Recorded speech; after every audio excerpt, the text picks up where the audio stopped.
Non veg দেখো। ঠাকুর বলছে ভক্ত যে ভক্ত তুমি পরে এসো, আমার একটা তারা আছে বড়দের বাড়িতে দীক্ষা দেবো। তাই তাড়াতাড়ি মা উঠেছে আর ঠাকুর মশাইকে নিয়ে গিয়ে আর ওই মাছ নদীতে গিয়ে ধরা নদী তো।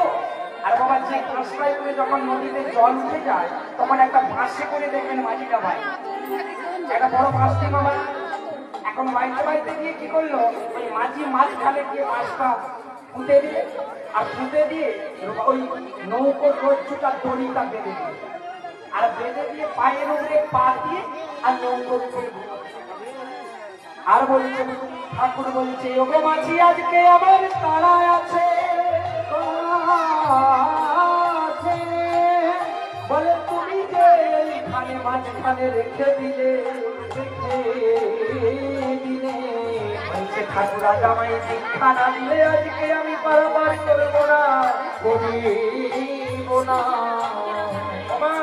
এইখানে নদীর জল একবারে এমন বাবা কুড়োল দিচ্ছে আর নৌকাকে মাঝে মাঝে বাই বাই বাই বাই করে মাঝি বলছে যদি ডুবে যায় আপনি মরে যাবেন, আমি কিন্তু সাঁতার জানি উঠে পড়ব। বাবা দেখবেন আমরা কলির দিলে দুটো জিনিস দিতে চাই না, একটা হচ্ছে দিতে আর একটা হচ্ছে মরতে। কাউকে যদি বলেন মন্দিরে দান করুন বাবা এবছর পারবো না সামনের বছর দেব, আর কাউকে যদি বলেন মরতে হবে তারা বলবে মরতে পারবো না। তাই মরার ভয়ে চিন্তা করছে মাঝি তো দীক্ষা মানে কি জানে না, ঠাকুর চিন্তা করছে ও তো দীক্ষা মানেই জানে না, যাও একটা বলে বেরিয়ে যাও। বলছে যে তোমাকে আজকে দীক্ষা দেবো এক্ষুনি পারাপার করে মাঝি বলছে না, এই মাছ গঙ্গাতে গঙ্গার উপরে দীক্ষা।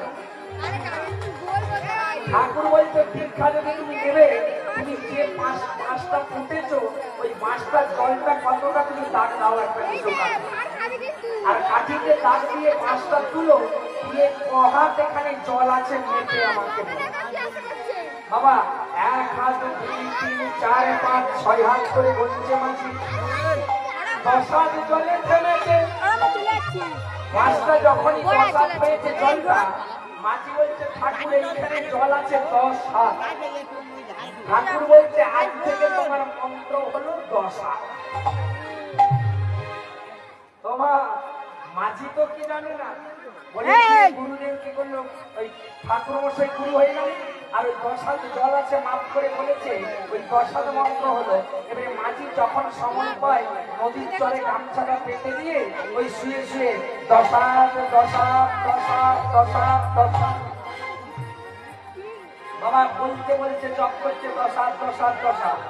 বাবা হেনকালে কি হয়েছে জানেন, আরে 10